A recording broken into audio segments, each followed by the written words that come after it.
मेरी मनचाही हो जाए, जो मैं चाहता हूं वही हो और जो मैं नहीं चाहता वो नहीं हो, ऐसा भाव जब तक रहेगा तब तक संग करते रहोगे। वस्तु, व्यक्ति, स्थान, परिस्थिति, घटना, शरीर, इनका संग हो, और जब तक संग होता रहेगा तब तक न भक्त हो, न ज्ञानी हो, न योगी हो। तीनों को असंग होना पड़ेगा।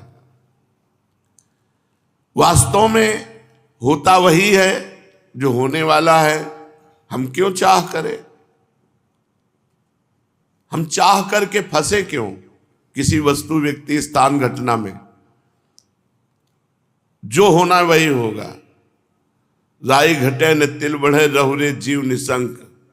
जो विधना ने लिख दिया छठी राव के अंक, राई घटे न तिल बढ़े, रहुरे जीव निशंक। हम क्यों चाह करें? न वस्तु की, न व्यक्ति की, न परिस्थिति की। जिस समय जो वस्तु, व्यक्ति, परिस्थिति, घटना जैसी होगी हो जाएगी। हमको तो हर समय भगवत स्मरण परायण रहना है। जो होने वाला है उसे चाहें या ना चाहें वो होके रहेगा, और जो नहीं होने वाला है उसे चाहें या ना चाहें वो नहीं होगा। जो नहीं होने वाला आप चाह करो या ना करो नहीं होगा। जो होने वाला है आप चाह करो या ना करो होके रहेगा। अतः अपनी मनचाही करके साधक फंसता है, बिना कारण फंसता है और फंस करके दुख भोगता है। इसलिए उपासक को चाहिए गत संगस्य, क्रियाओं से, पदार्थों से, व्यक्ति से, वस्तु से, घटना से अपना कोई संबंध नहीं है। ये हर समय ज्ञान जागृत रखे। लेकिन बहुत कठिन है। मुक्तस्य, जो अपने स्वरूप से सर्वथा अलग है, उससे जो संग रहित है उसी को मुक्त पुरुष कहते हैं। स्वरूप से सब कुछ अलग है।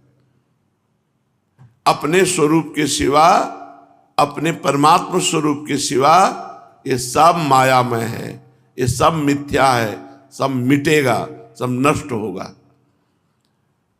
जो अपने स्वरूप से सर्वथा अलग है, उन क्रियाओं और शरीर आदि पदार्थों से अपना संबंध जो नहीं मानता है, कामना, ममता, आसक्ति पूर्वक उनसे अपना संबंध मान लेने से ही बंध जाता है,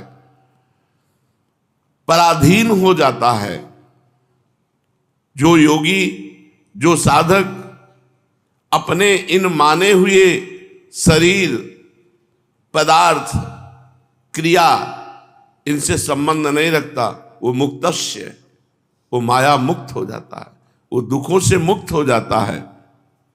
ज्ञानावस्थित चेतसः, जिसकी बुद्धि स्वरूप ज्ञान में स्थित है, जिसकी बुद्धि स्वरूप ज्ञान में नित्य निरंतर जागृत है। जैसे आपके मन में आ रहा है कि अमुक पदार्थ भोगे, तो आपके मन में आ रहा है, आप में नहीं आ रहा।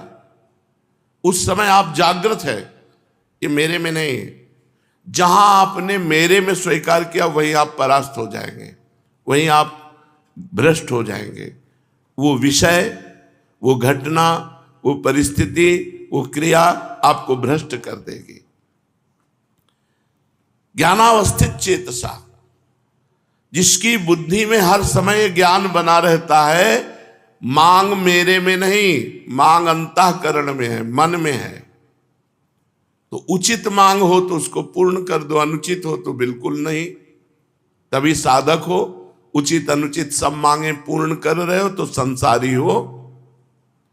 जो भोगी पुरुष है, संसारी पुरुष है, वो मन की सब मांगे पूर्ण करने की चेष्टा करता है और सोचता मैं सुखी हूं। लेकिन जो ज्ञानावस्थित चेतसा, जो ज्ञान में जागृत हुआ पुरुष है, वो नहीं।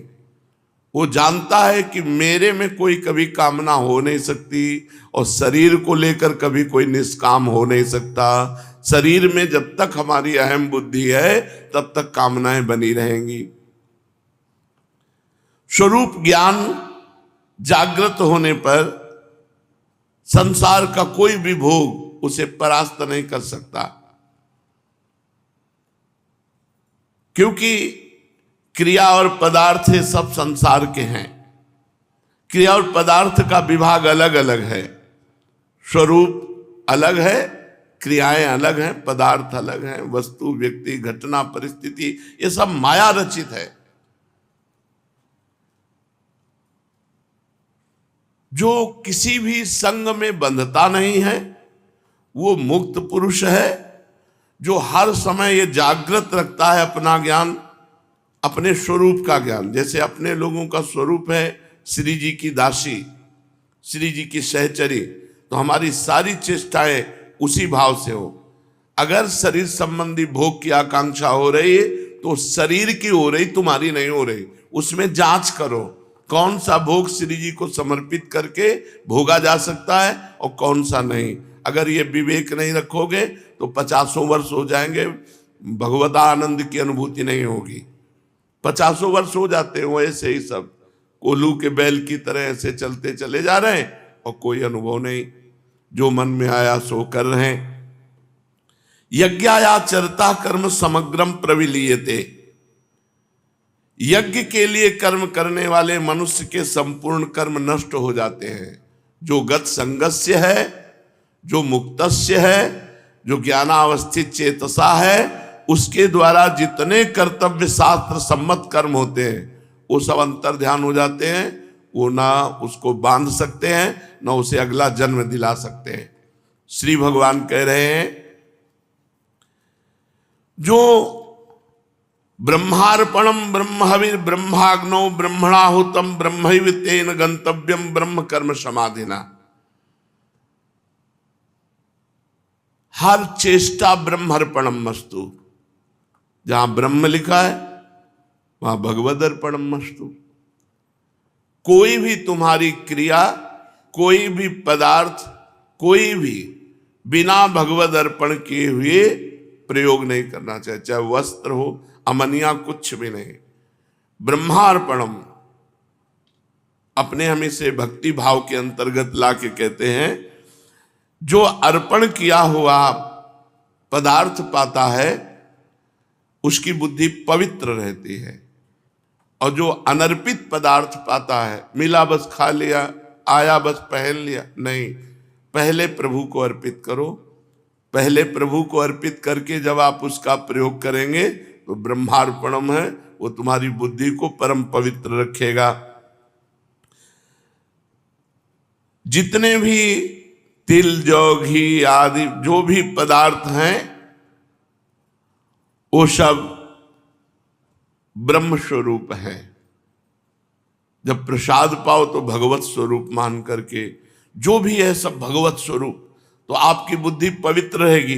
कर्ता भी भगवत स्वरूप, क्रिया भी भगवत स्वरूप, पदार्थ भी भगवत स्वरूप, तो सब स्वयं ब्रह्म रूप हो जाता है, स्वयं भगवत स्वरूप हो जाता है। श्री भगवान कहते हैं जब तक उपासक, देखो एक बड़ा सुंदर चरित्र अपने क्रम में है। जवान शरीर है, समीप पे वैश्या है, भोग की अवस्था है, एकांत समय है, उनका मन नहीं दिखता।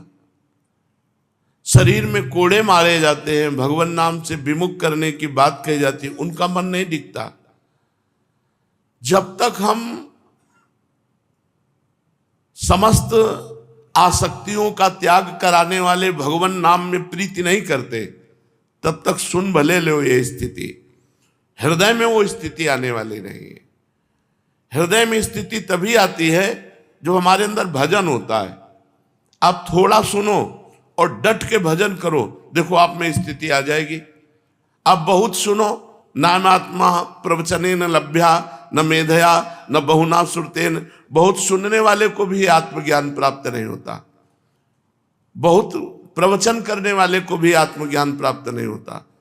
जो इसको वर्ण कर लेता है उसको प्राप्त होता है। वर्ण करने का मतलब डट के भजन करो, किसी से संबंध मत रखो।